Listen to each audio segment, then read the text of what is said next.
नमस्कार, आपका अक्षता क्लासेस में स्वागत है।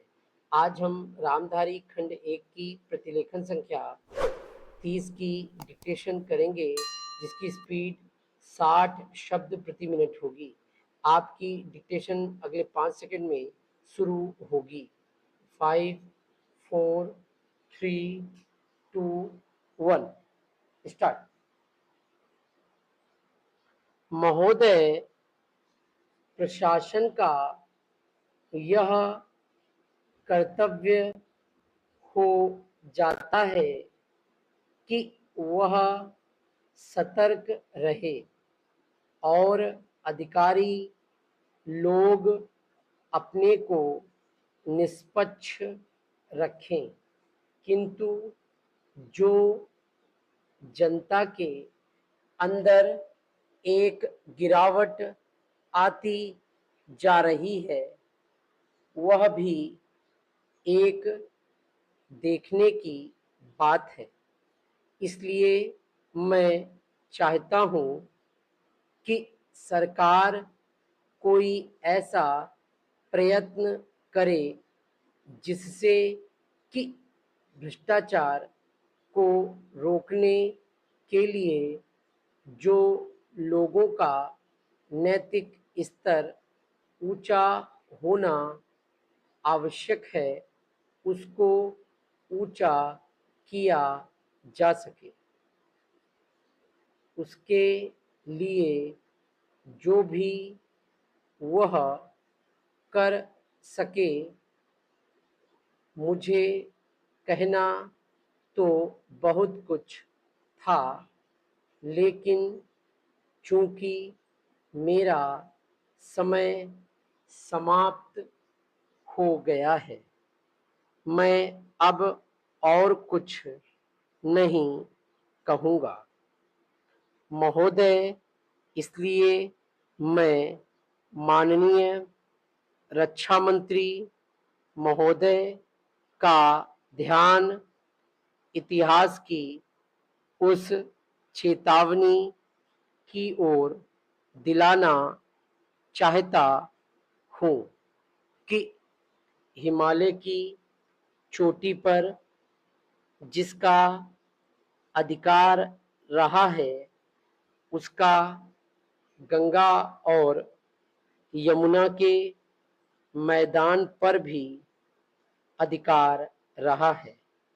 हम इस आशा में नहीं रह सकते कि हम दुश्मन को हिमालय की चोटी से उतरने दें और फिर मैदान में उसका मुकाबला करें। मुझे याद है कि कुछ वर्ष पहले प्रधानमंत्री जी ने बड़ी दृढ़ता के साथ यह कहा था कि हम हिमालय को दहेज के रूप में नहीं दे देना चाहते और यह नहीं कहना चाहते कि साहब, आप टहलते हुए यहाँ आ जाइए। हम नहीं चाहते कि वहाँ पर कोई मुकाबला ही ना हो। मैं समझता हूँ कि अगर किसी भी सैनिक अधिकारी के दिमाग में अभी तक यह भावना है कि हम हिमालय की ऊंची चोटियों को छोड़कर नीचे मैदान में आकर युद्ध लड़ेंगे, तो उनको भ्रम में नहीं रहना चाहिए। यह एक घातक बात होगी, एक आत्मघाती नीति होगी।